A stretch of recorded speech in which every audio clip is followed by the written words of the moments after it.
Bismillahirrahmanirrahim. Assalamualaikum warahmatullahi wabarakatuh. Alhamdulillah, alhamdulillahilladzi ja'ala syahra ramadhana mawsiman lil ibadat wa ghafara fihi zalat. Asyhadu an la ilaha illallah wahdahu la syarikalah wa asyhadu anna sayyidana Muhammadan abduhu wa rasuluhu la nabiyya ba'da. Allahumma sholli ala sayyidina wa habibina wa syafina wa qurrati ayunina nabiyyina Muhammad sallallahu alaihi wasallam. Hadirin wal hadirat, alhamdulillah segala puji bagi Allah Subhanahu wa taala yang telah meringankan langkah kita untuk menuju surganya Allah Subhanahu wa taala. Salawat teriring salam mari sama-sama kita sampaikan kepada junjungan kita baginda Nabi besar Muhammad sallallahu alaihi wasallam, para keluarga dan sahabatnya, dengan harapan kita mendapat syafaatnya di yaumil qiyamah. Hadirin wal hadirat, sebelum pengajian yang dipimpin oleh guru kita Ustaz Hadi Muhammad Yusuf Shah SEMA, mari kita baca Ummul Quran suratul Fatihah pada sanak famili kita yang sedang sakit. Mudah-mudahan dengan bacaan Fatihah Allah sembuhkan dari segala penyakitnya, terkhusus untuk orang tua kita Haji Hasnil Hasan Basri. Mudah-mudahan bacaan Ummul Quran suratul Fatihah Allah sembuhkan dari segala penyakitnya. Astagfirullahaladzim rabbal arsyil azim ayyashiyalahu Haji Hasan Basri. Amin. Hasnil bin Haji Hasan Basri. Al-Fatihah. Alhamdulillah. Alhamdulillah alamin arrahman. Siratal ladzina amin rabbil fil lana wa liwalidayna. Selanjutnya mari sama-sama kita dengarkan tausiah atau agama yang akan disampaikan oleh guru kita Ustaz Haji Muhammad Yusuf Shah SEMA. Falahi tafadhol mashkura. Bismillahirrahmanirrahim. Assalamualaikum warahmatullahi wabarakatuh. Alhamdulillahirabbil alamin. Wa bihi nasta'inu ala umuri dunya waddin. Wassalatu wassalamu ala asyrafil anbiya'i wal mursalin wa ala alihi wa ashabihi wa man tabi'ahum bi ihsanin ila yaumiddin, amma ba'd. Yang saya hormati para sesepuh bini sepuh, para asatidz, bapak-bapak, ibu-ibu, anak-anakku sekalian, hadirin wal hadirat yang dimuliakan Allah Subhanahu wa taala. Alhamdulillah, di kesempatan pagi hari ini Allah Subhanahu wa taala masih mencurahkan rahmat hidayahnya kepada kita, dan kita bisa melaksanakan sholat subuh berjamaah di masjid yang kita cintai di bulan suci Ramadan.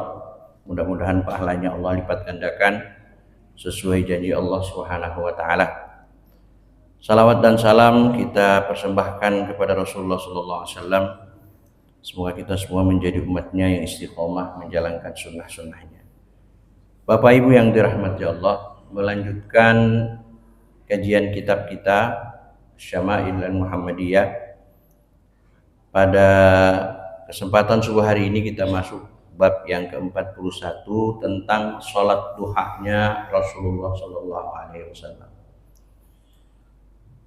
Ini juga sudah dibahas oleh guru kita Ustaz Kamil di kajian subuh tentang fiqhul Islam.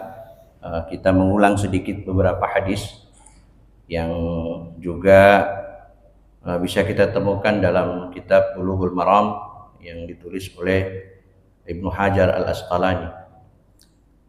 Yang pertama, Rasulullah SAW atau Abu Hurairah radhiyallahu anhu berkata, "Awsani khalili bi salasin la ad'uhunna hatta amut." Abu Hurairah radhiyallahu anhu mengatakan, sahabatku Rasulullah sallallahu alaihi wasallam berwasiat kepadaku agar menjaga 3 hal hingga ajalku menjemput, hingga beliau meninggal dunia. Shaumi salasati ayyamin min kulli syahr. Pesan Rasulullah kepada Abu Hurairah untuk diistiqomahkan, dilaksanakan setiap hari, setiap waktu adalah yang pertama, berpuasa 3 hari di setiap bulan. atau biasa kita kenal dengan Ayyamul Bid, ya, 13, 14, 15 di bulan-bulan Hijriah. Jadi bukan 13, 14, 15 di bulan Masehi, tapi 13, 14, 15 di bulan-bulan Hijriah. Ini salah satu wasiat Rasulullah kepada Abu Hurairah dan juga Abu Dzar Al-Ghifari. Wa shalatud duha, yang kedua yang dianjurkan Rasulullah untuk dijaga setiap harinya adalah sholat duha. Dan yang ketiga, wa naumin ala witrin. Ada yang mengatakan sholat witir sebelum tidur. Ada yang mengatakan bahwa witir bisa dilakukan setelah atau sebelum atau setelah tidur. Jadi tiga hal ini yang menjadi wasiat Rasulullah kepada Abu Hurairah, yang juga menjadi wasiat untuk kita umatnya. Jadi menjaga 3 hari puasa di dalam 1 bulan, di bulan-bulan Hijriah, kemudian sholat duha, dan yang ketiga adalah sholat witir. Di hadis yang lain, Rasulullah Shallallahu Alaihi Wasallam bersabda dari Abu Dzar Al-Ghifari, yusbihu ala kulli sulama min ahadikum sadaqah, fa kullu tasbihatin sadaqah, wa kullu tahmidatin sadaqah, wa kullu tahlilatin sadaqah, wa kullu takbiratin sadaqah, wa amrun bil ma'rufi sadaqah, wa nahyun 'anil munkari sadaqah, wa yujzi'u min dzalik rak'atani yarka'uhuma minad duha. Setiap persendian, kata Rasulullah, setiap persendian salah seorang di antara kalian harus disedekahi. Setiap persendian salah seorang di antara kalian harus dikeluarkan sedekahnya. Setiap tasbih adalah sedekah. Jadi kalau kita bertasbih, subhanallah, alhamdulillah, wala ilaha illallah, setiap zikir yang keluar dari lisan kita itu adalah sedekah. Setiap tasbih adalah sedekah. Setiap tahmid adalah sedekah. Jadi ketika kita mengatakan alhamdulillah, sebenarnya kita sedang bersedekah, karena sedekah itu adalah perbuatan-perbuatan baik yang kita lakukan. Tumitul adha anit tariqi sedekah. Tabassumu kali akhika sedekah. Mengeluarkan atau membuang kotoran di jalan yang bisa mengganggu orang lain itu adalah sedekah. Senyumanmu kepada saudaramu adalah sedekah. Jadi semua nilai-nilai kebaikan, sekecil apapun nilai kebaikan itu, di hadapan Allah adalah sedekah. Setiap tahlil adalah sedekah. Setiap takbir adalah sedekah. Kalau pada pertemuan sebelumnya kita pernah membahas tentang al-malu wal banun zinatul hayatid dunya wal baqiyatus salihatu khairun 'inda rabbika thawaba wa khairun amala. Al-Kahfi 64. Jadi ayat itu menjelaskan bahwa harta dan anak-anak itu adalah perhiasan dunia. Tetapi kata Allah Subhanahu wa taala, wal baqiyatus salihat, adapun al baqiyatus salihat khairun 'inda rabbika thawaba, adalah merupakan sebaik-baik pahala di sisi Allah. Maka sahabat bertanya, wa mal baqiyatus salihat ya Rasulullah? Apa itu al baqiyatus salihat ya Rasulullah? Rasulullah menjawab, al-millah.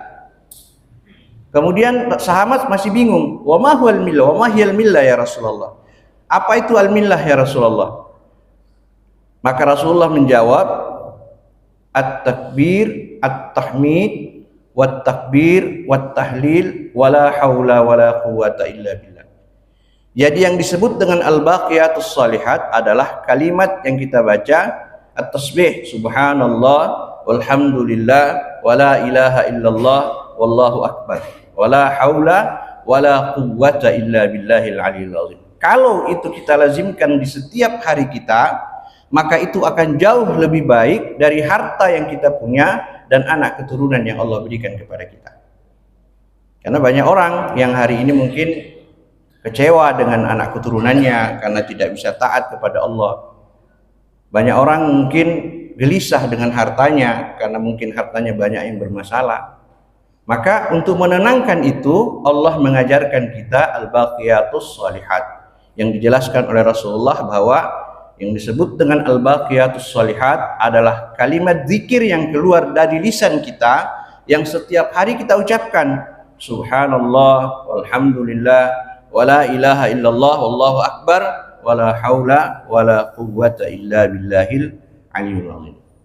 Kemudian amar ma'ruf adalah sedekah, wa amrun bil ma'rufi sedekah.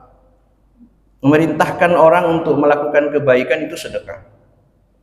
Wa nahyun 'anil munkar sedekah. Mencegah orang untuk melakukan kemungkaran juga sedekah. Tapi kata Rasulullah sallallahu alaihi wasallam, wa yujzi'u min dzalika rak'atani yarka'uhuma minad duha. Nah, namun semua itu mampu diganti dengan 2 rakaat yang dilakukan pada waktu duha. Jadi pahalanya orang sholat duha itu luar biasa. Menjadi sedekah yang menggantikan sedekah-sedekah kita yang mungkin tidak sempat kita lakukan hari itu. Maka tepat ketika Abu Hurairah radhiyallahu an menyampaikan kepada kita tentang wasiat Rasulullah kepada beliau untuk tidak meninggalkan sholat sunnah duha walaupun cuma 2 rakaat. Di hadis yang lain juga Rasulullah menyampaikan kepada kita dari An-Nu'aim ibnu Hammar, qala Rasulullah SAW, qala Allah Ta'ala. Jadi ada satu hadis di mana Allah Subhanahu wa taala dalam hadis kursinya mengatakan, ya ibna Adam, la tu'jiz an arba'i raka'atin. Janganlah engkau melalaikan 4 rakaat, mengabaikan atau tidak melaksanakan 4 rakaat min awwalin nahar, di awal hari, di pagi hari. Akfika akhirahu. Kalau engkau rutin melaksanakan 4 rakaat itu, maka kata Allah, aku akan cukupkan rezekimu hari itu. Jadi salah satu pembuka rezeki itu adalah sholat duha. Maka ini menjadi sesuatu yang wasiat yang dianjurkan Rasulullah SAW kepada sahabat-sahabat beliau, juga kepada kita umatnya.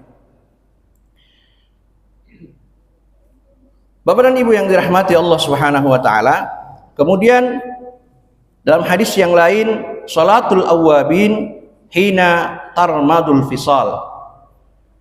Salat awwabin, salatnya orang-orang yang bertaubat, dilakukan pada waktu hari mulai panas.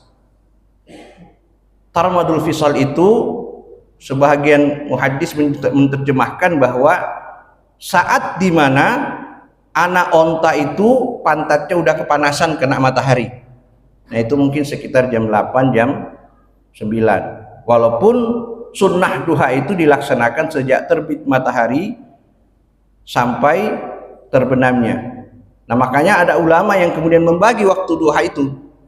Ketika seseorang melaksanakan i'tikaf di masjid sampai waktu syuruk dan dia melaksanakan 2 rakaat sunnah syuruk, maka itu disebut dengan sunnah isyraq. Isyraq itu masuk kategori duha. Kemudian dari waktu syuruk 15 menit sampai panasnya kira-kira sudah bisa memanasi pantat anak onta, atau kita mungkin sudah mulai merasa panas, maka itu dimasukkan dalam kategori waktu duha. Dari sejak panasnya anak onta sampai menjelang masuk waktu zuhur, itu disebut dengan sunnah awwab. Jadi waktu duha itu panjang sebenarnya. Jadi jangan sampai kemudian jam 9 kita belum sholat duha, wah waktu duhanya sudah lewat. Belum. Sebelum waktunya tergelincir matahari, maka kita masih boleh melaksanakan sholat duha. Jadi Bapak Ibu misalnya lupa nih sholat duha, kemudian jam 11 baru ingat, ya udah laksanakan sholat duha walaupun cuma 2 rakaat. Yang penting jangan sampai ketika matahari sudah ada persis di atas kepala kita, nah itu sudah tidak boleh. Waktunya sudah haram untuk melaksanakan sholat sunnah karena sudah menjelang waktu masuk zuhur. Selanjutnya, haddatsana Mahmud bin Gailan, haddatsana Syu'bah an Yazid ar-Rish, qala sami'tu Mu'adah qalat qultu li Aisyah akana an-nabiyyu shalla ad-duha, qalat na'am arba'a raka'atin wa yazidu ma syaa Allah. Syu'bah bercerita kepada kami dari Yazid Ar-Rizki, ia berkata, aku mendengar Mu'azah berkata, aku bertanya kepada Ibunda Aisyah radhiyallahu anha, apakah Rasulullah sallallahu alaihi wasallam melakukan salat duha? Aisyah radhiyallahu anha menjawab, na'am, ya. Beliau melakukan sebanyak 4 rakaat. Terkadang beliau menambahkan sesuai dengan perintah Allah. Jadi Rasulullah kalau sholat duha di hadis ini menyebutkan 4 rakaat. Di hadis selanjutnya yusallid duha 6 rakaatin. Di hadis setelah itu ada hadis yang menyebutkan yusallid duha 6 rakaat. Beliau sholat duha 6 rakaat. Sehingga sholat duha ini sebagian ulama mengatakan minimal 4. Sebagian yang lain mengatakan 2 juga cukup. Maksimalnya berapa? 12 rakaat. Sebagian mengatakan maksimal 8 rakaat. Jadi mana yang kita sanggup? Kalau cuma sanggup 2, laksanakan 2. Sanggup 4, laksanakan 4. Kalau enggak sama sekali ya sayang. Waktu kita banyak sebenarnya untuk bisa melaksanakan salat duha. Kemudian An Abdurrahman bin Abi Layla qala ma akhbarani ahadun annahu ra'a an-nabiyya sallallahu yusalli duha illa Ummu Hani fa innaha haddatsat anna Rasulullah sallallahu alaihi wasallam dakhala baitaha yawma fathi Makkah faghtasala fasabbaha 8 raka'atin ma ra'aituhu shalla salatan qad akhaffu minha ghaira annahu kana yutimmu ruku' was sujud. Abdurrahman bin Abi Layla berkata, ada seseorang mengabarkan kepadaku bahwa ia melihat Nabi sallallahu alaihi wasallam melakukan salat duha. Akan tetapi Ummu Hani berkata, Rasulullah sallallahu alaihi wasallam melakukannya hanya pada Fathu Makkah. Karena mungkin Ummu Hani hanya melihatnya saat itu saja. Beliau melaksanakan sholat duha. Ia bercerita, pada peristiwa Fathu Makkah, beliau masuk ke rumah Ummu Hani. Ini salah satu istri Rasulullah. Kemudian melakukan sholat duha sebanyak 8 rakaat. Jadi tadi 4, kemudian 6. Di sini disebutkan 8 rakaat. Aku tidak pernah melihat Rasulullah SAW melakukan sholat dengan begitu ringan dan singkat kecuali pada saat itu. Tetapi perhatikan Pak, ringannya sholat Nabi. Di ujung hadis ini Ummu Hani mengatakan, hanya saja beliau masih menyempatkan untuk menyempurnakan ruku dan sujudnya. Ini ya Pak. Jadi kalau meringankan sholat, tumaknina ruku dan sujudnya jangan lewat. Rasulullah meringankan sholatnya, tapi tumaknina sholatnya itu tetap dijaga. Kita enggak. Udah sholatnya singkat, rukuknya kilat. Apa yang terjadi? Akhirnya habis sholat encok. Karena apa? Enggak dijaga tumakninahnya. Boleh kita bacaannya cepat. Bismillahirrahmanirrahim. Alhamdulillahirabbil alamin arrahmanir rahim maliki yaumiddin iyyaka na'budu wa iyyaka nasta'in ihdinas siratal mustaqim siratal ladzina an'amta 'alaihim ghairil maghdubi 'alaihim waladdallin. Boleh. Tapi jaga, tajwidnya jaga, makhrajnya jaga. Jangan bismillahirrahmanirrahim. Bacanya gimana? Tahu-tahu udah sujud aja, udah sujudnya. Yang lain belum sempat bergerak, imamnya sudah naik. Ya ini musimnya nih sekarang nih. Ramadan. Kan sayang ibadah kita. Nabi bacaannya cepat, sholatnya, tapi beliau menjaga tumakninahnya. Rukuknya dijaga dengan sempurna, sujudnya dijaga dengan sempurna. nggak balapan juga sujudnya.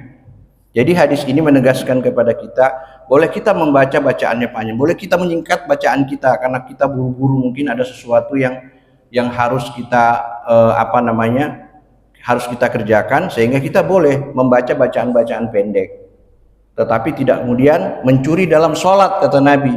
Orang mencuri dalam sholat itu gimana? Alhamdulillahnya Al-Fatihahnya nggak sempurna, tahu-tahu ujungnya waladhdallin. Yang penting ambil depan sama ujung aja. Nah, itu mencuri dalam sholat. Atau bacaannya Al-Ikhlas, jadi nggak jelas bacaannya. Nah, ini kan sayang bacaan kita. Jadi Nabi juga mempersingkat sholatnya, tapi beliau tetap menjaga tumakninah sholatnya. Jadi kita mulai belajar nih, jangan cuma nyari yang pendek doang. Wah, enak tuh di masjid sana bacaannya cepet, 10 menit 20 rakaat selesai. Malas sekali kelas lah, imamnya panjang-panjang, apalagi kalau Ustaz Maulana misalnya ya, Ustaz Maulana gitu. Padahal kan kita diajarkan bagaimana kita sholat dengan baik, mengisi Ramadan kita dengan cara sholat yang baik, tumakninah yang baik. Kalaupun ada nasihat-nasihat dari guru kita, ya kita dengarkan. Kalau kita sudah paham, alhamdulillah, berarti Allah kuatkan pemahaman kita. Kalau kita belum paham, berarti kita nambah ilmu. Kan itu teorinya. Sehingga Rasulullah paling nggak suka kalau ada orang lagi ijtima, lagi ta'lim, lagi ngumpul, tiba-tiba dia tinggalin tempat itu tanpa alasan. Rasulullah nggak suka itu.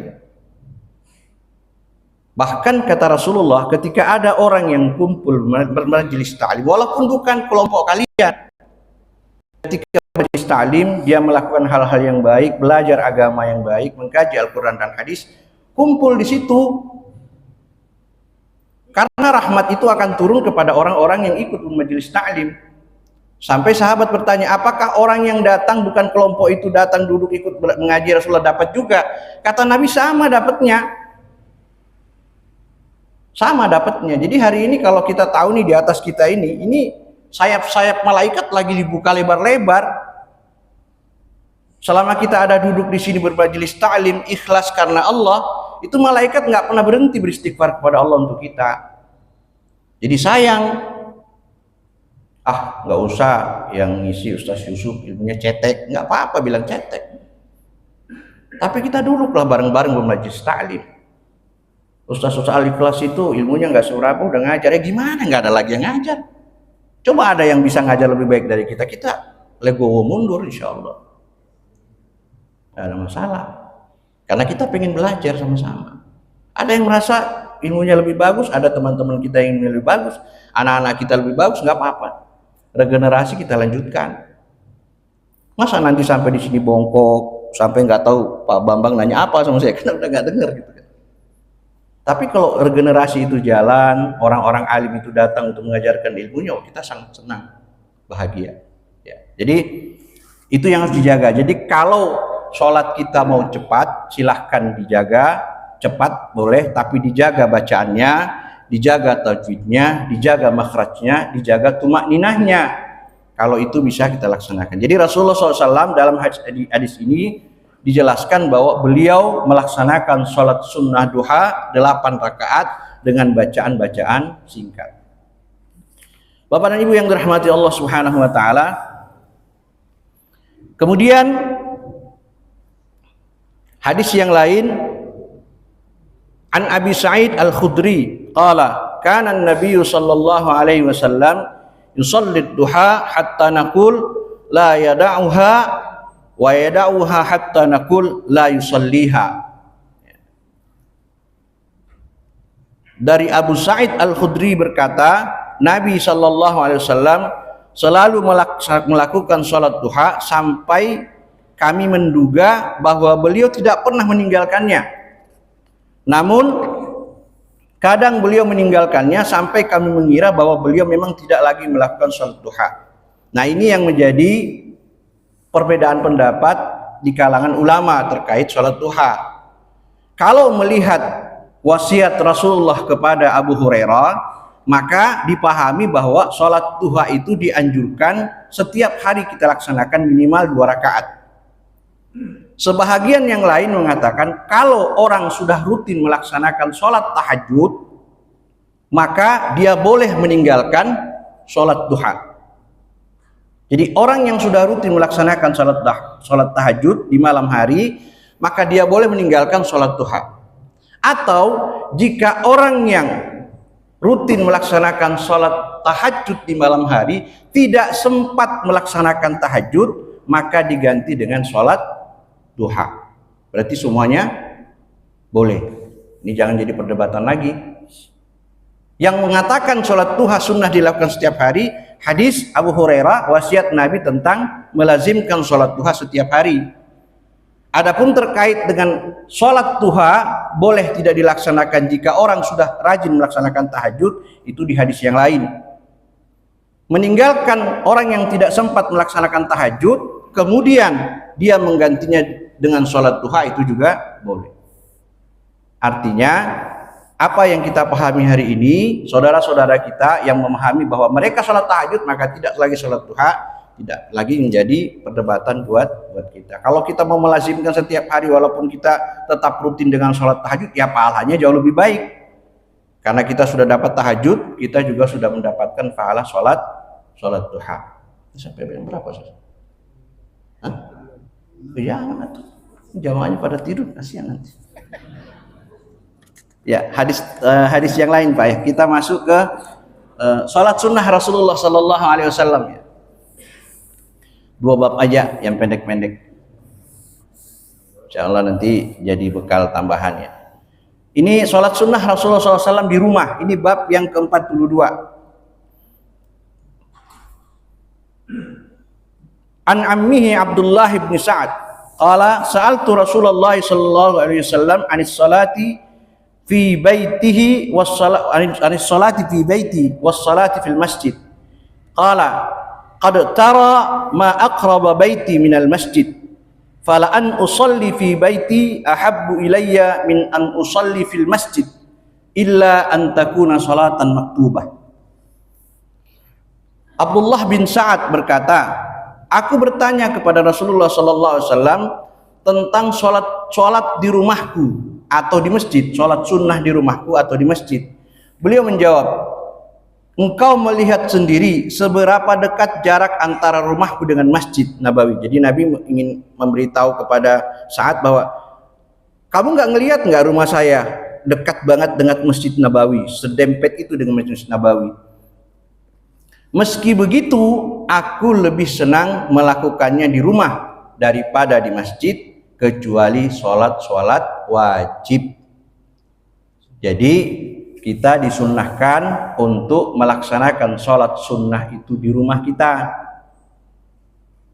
kecuali taraweh tetap di masjid Pak, biar kita syiarkan agama ini dengan sholat jamaah. Tapi sholat sunnah itu sebaiknya kita laksanakan di rumah kalau sempat.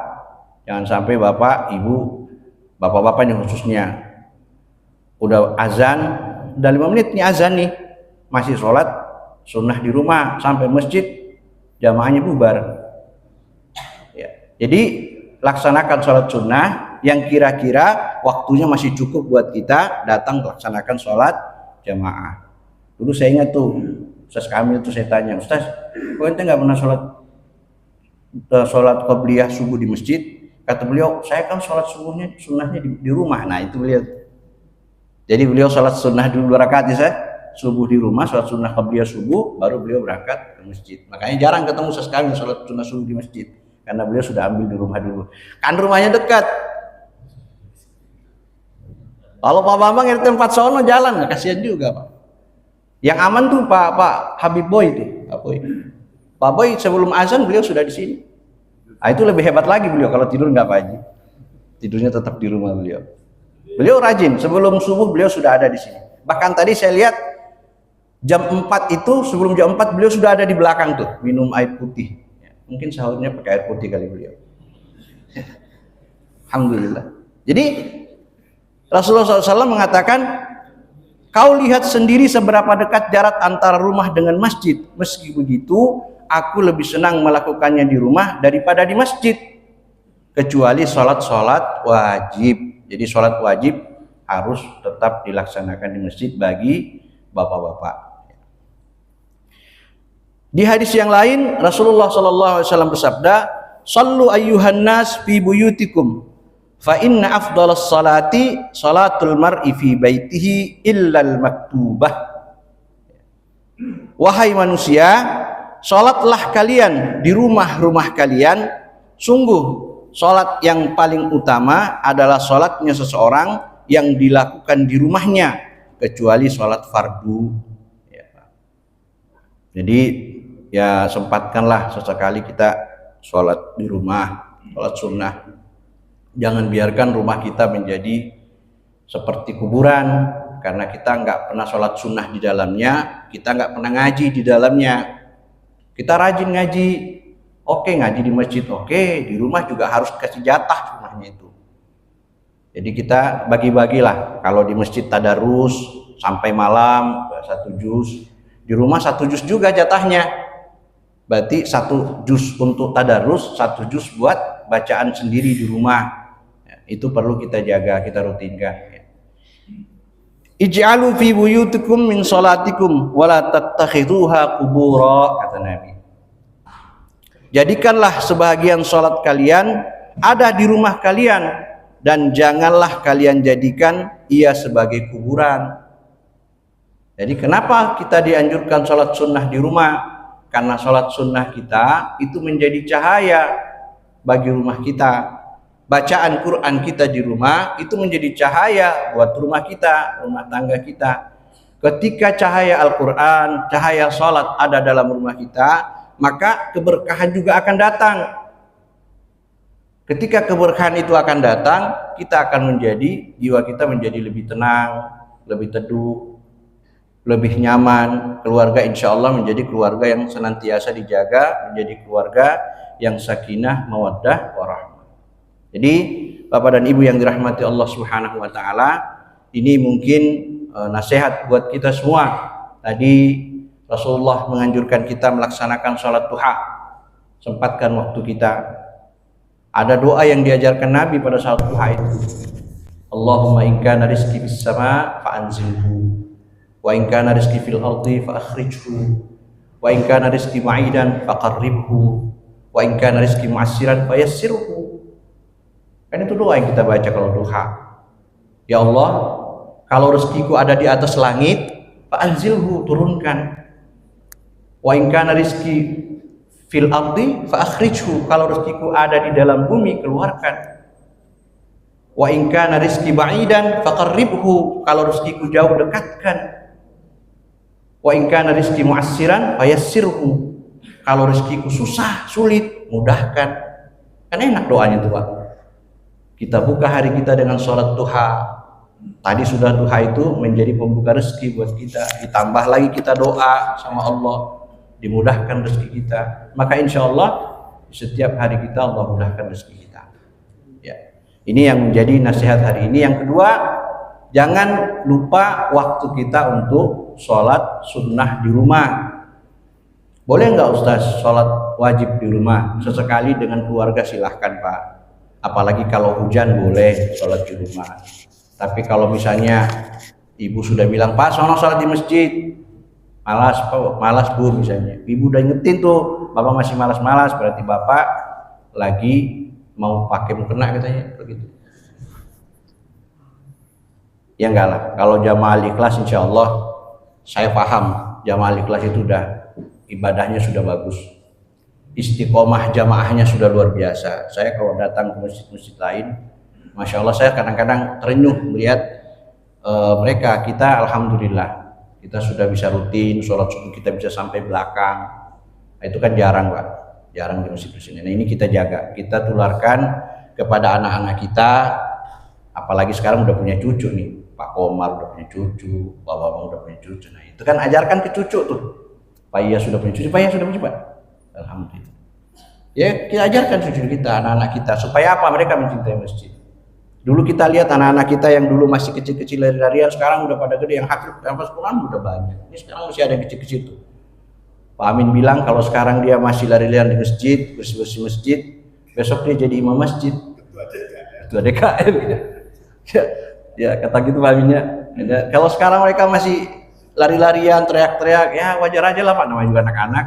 Ya tinggal diingetin aja. Ya, kita juga sebagai orang tua yang punya anak diingetin kalau di masjid jaga adab. Supaya apa? Ya mereka nanti juga mengerti. Ya siapa tahu nanti besok-besok ya itu tadi ketua DKM-nya ya. Siapa misalnya kan? Hamzah tuh Hamzah tuh. Kan kita nggak tahu ke depan ya. Jadi gitu Pak, Bapak Ibu ya. Mudah-mudahan hadis-hadis ini menjadi penyemangat buat kita di bulan Ramadan ini untuk lebih memperbaiki amal ibadah kita. Dan saya cukupkan. Mohon maaf bila ada kekurangan. Wabillahi taufiq wal hidayah. Wassalamualaikum warahmatullahi wabarakatuh. Waalaikumsalam warahmatullahi wabarakatuh. Jazakumullahu khairan katsiran wa ahsanal jazaa Ustaz atas pencerahannya pada pagi hari ini, bahwa kami yang berkesimpulan bahwa Nabi Muhammad SAW berpesan kepada Abu Hurairah bahwa kita harus mengistiqomahkan 3 hal. Yang pertama adalah kita melaksanakan puasa sunnah, yaitu di 13, 14, 15 di bulan Komariah atau bulan Hijriah. Yang kedua, kita selalu melaksanakan sholat duha dan tahajud saja.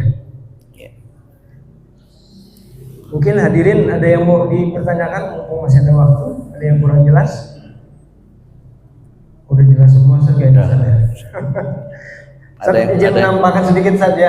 Bahwa Rasulullah SAW berpesan bahwa bagi yang rumahnya dekat dengan masjid, bahwa dia tidak mau sholat di masjid, Rasul akan membakar rumahnya.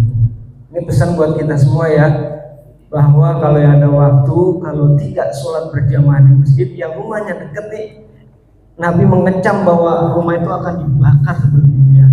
Itu kecaman yang dicamkan oleh Rasulullah SAW. Mudah-mudahan kita diberi hidayah oleh Allah Subhanahu Wa Taala agar kita melaksanakan wajib kita, yaitu sholat berjamaah secara jamaah di masjid. Amin ya robbal. Demikian hadirin yang dapat disampaikan oleh Ustaz ya. Mungkin kita baca alhamdulillah dan doa kafaratul majlis. Alhamdulillahirabbil alamin. Subhanakallahumma wa bihamdika asyhadu an la ilaha illa anta astaghfiruka wa atubu ilaik. Subhanaka rabbika rabbil izzati amma yasifun. Wassalamun alal mursalin walhamdulillahirabbil alamin. Wassalamualaikum warahmatullahi wabarakatuh. Syukran Ustaz.